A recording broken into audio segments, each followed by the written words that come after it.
Board exam की copy checking में वो 3 कारण कौन से हैं जिसकी वजह से टीचर यानी कि एग्जामिनर बच्चों को छात्रों को फेल करते हैं। 2024 के बोर्ड एग्जाम में आपको ये 3 गलतियां हरगिज नहीं करनी है, वरना आपकी मेहनत भी बेकार हो सकती है, आपको भी फेल किया जा सकता है। मैं खुद भी कई साल से बोर्ड एग्जाम की कॉपी चेक करता रहा हूं, तो मैंने काफ़ी नज़दीक से इन प्रक्रियाओं को देखा है। बोर्ड की कॉपी चेक करते समय एग्जामिनर कैसा महसूस करते हैं, उनकी फीलिंग्स कैसी होती है, छात्रों के प्रति उनकी सोच कैसी होती है, ये सारी चीज़ें मैंने काफ़ी करीब से महसूस की हैं। यही नहीं, बोर्ड एग्जाम की कॉपी चेकिंग में हम लोगों के सामने तरह तरह के सिचुएशन भी आते रहते हैं, तरह तरह की घटनाएं भी देखने को मिलती रहती हैं और जिनका सीधा असर पड़ता है छात्रों को मिलने वाले मार्क्स पर, नंबर पर। तो 2023 का जो बोर्ड एग्जाम हुआ था, उसी के बोर्ड कॉपी जांच के दौरान एक ऐसी घटना भी देखने को मिली जिसको देख करके मैं भी सोच में पड़ गया कि कैसे छात्रों की मेहनत का, उनकी योग्यता का, उनके टैलेंट का सब कुछ एक टीचर के मूड पर डिपेंड करता है। मतलब एक टीचर चाहे तो फेल को पास कर सकता है और पास को फेल कर सकता है। यानी कि बच्चा, छात्र, स्टूडेंट फेल होने लायक है कि पास होने लायक है, ये उस वक्त इंपॉर्टेंट नहीं रहता। उस वक्त इंपॉर्टेंट होता है कॉपी जांच करने वाले जो टीचर हैं, उस वक्त उनके पास जो सिचुएशन है, उनका जो मूड है, ये सारी चीज़ें बहुत मैटर करती हैं, बहुत ज़्यादा इंपॉर्टेंट हो जाती हैं। मतलब अगर आपकी कॉपी अच्छे एग्जामिनर के पास पहुंची तब तो आपको काफ़ी अच्छे मार्क्स मिल सकते हैं, लेकिन कहीं अगर आपकी कॉपी सही आदमी तक नहीं पहुंची तो नुकसान भी उठाना पड़ सकता है। साथ ही कहीं ना कहीं एग्जामिनर का जो मूड होता है ना, वो भी मार्क्स पर, आपको मिलने वाले नंबर पर काफ़ी असर डालता है। अगर एग्जामिनर अच्छे मूड में हुआ तो खराब लिखने पर भी अच्छे नंबर मिल सकते हैं, वहीं अगर एग्जामिनर का मूड खराब रहा तो अच्छा लिखने पर भी कम नंबर मिल सकते हैं। हालांकि ये गलत है, जो स्टूडेंट जितना लिखता है, जिस लायक उसने लिखा है, उसे उतना नंबर तो मिलना ही चाहिए। लेकिन मैंने जो महसूस किया है, मैंने जो देखा है, वो मैं आपके साथ शेयर कर रहा हूं। अब सबसे बड़ी विडंबना तो यहां पर यह है कि इन सारी चीजों पर स्टूडेंट का कोई कंट्रोल ही नहीं होता। अब किसकी कॉपी कहां जाएगी, किसके पास जाएगी, किस टीचर के पास जाएगी, ये किसी छात्र के हाथ में होता ही नहीं। उसको कितना नंबर मिलेगा, उस पर उसका कोई कंट्रोल नहीं होता।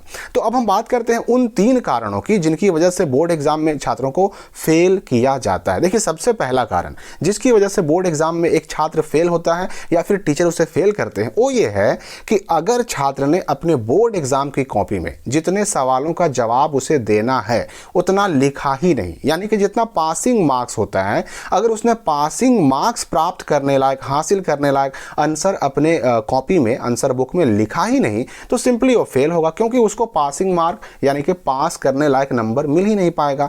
यह बात तो समझ में आती है कि अगर हमने आंसर लिखा ही नहीं तो पास कहां से होंगे भाई, टीचर या एग्जामिनर पास कहां से करेंगे। लेकिन कई बार ऐसा भी होता है कि आंसर लिखने के बावजूद भी वो लिखा हुआ आंसर ना के बराबर ही माना जाता है।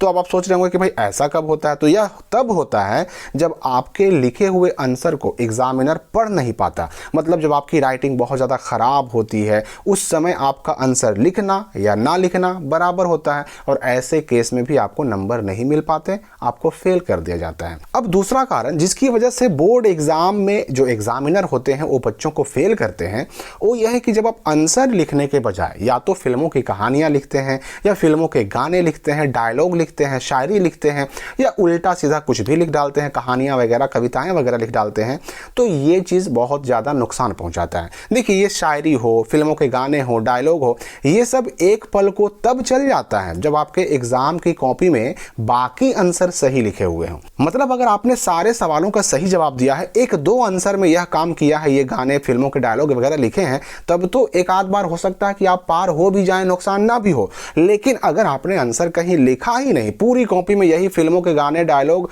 और ये शायरी वगैरह ही भरी हुई है, तो सिंपल है कि एग्जामिनर पास नहीं करेंगे, आपको फेल ही किया जाएगा। इसलिए इन बातों को बिल्कुल बचा कर रखना है, इन बातों से बच कर रहना है। और तीसरा कारण जिसकी वजह से बोर्ड एग्जाम की कॉपी चेक करते समय एग्जामिनर जो होते हैं बच्चों को फेल करते हैं, वो ये है कि अगर आपने बोर्ड एग्जाम की कॉपी में आंसर लिखने के बजाय एग्जामिनर को ब्लैकमेल किया है, यानी कि इमोशनल धमकी देते हैं आप कि अगर मुझे पास ना किया गया तो शादी टूट जाएगी, अगर मुझे पास ना किया गया तो मैं आत्महत्या कर लूंगा, सुसाइड कर लूंगा, तो इस तरह की धमकियों से, ब्लैकमेलिंग से एग्जामिनर, टीचर अक्सर चिढ़ जाते हैं और इसकी वजह से पास करने के बजाय ऐसे छात्रों को फेल भी कर देते हैं। मैंने अपने सामने देखा है ऐसे छात्रों का नंबर कटते हुए, छात्रों को फेल होते हुए।